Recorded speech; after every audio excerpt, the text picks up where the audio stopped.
Princess is a small, light brown tabby she-cat with a white chest and paws.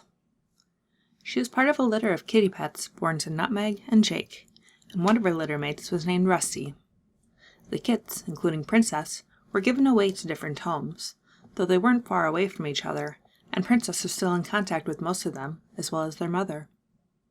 Princess found a mate, presumably a fellow kitty pet, and became pregnant with his kits.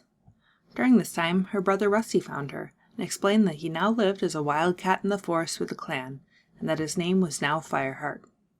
He began to visit her regularly, and they regained the bond they'd had when they were young. Princess gave birth to 5 kits. Having heard all about clan life from her brother, and how lonely it could be for him since he didn't have kin there, Princess decided to give her firstborn kit to Fireheart to be raised in ThunderClan.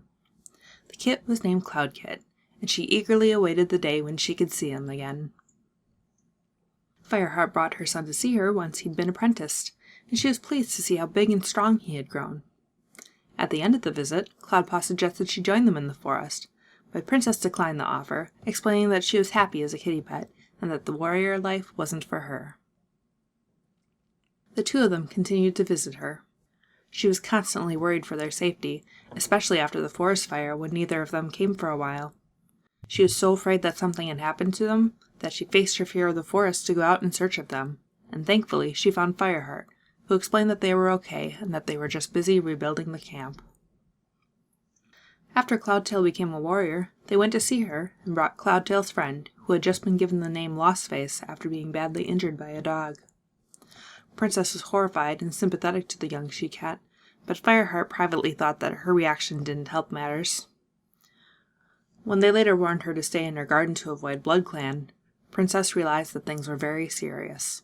She feared for them, but kept her words optimistic. The clan survived the threat.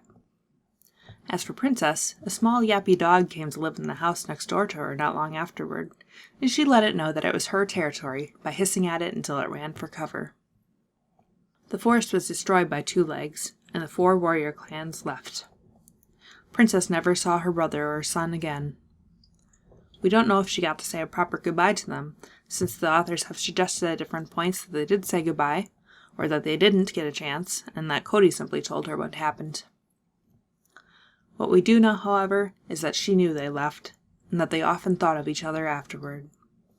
No matter where Firestar and Cloudtail would end up, Princess sat on her fence and hoped that they were safe, wherever they were.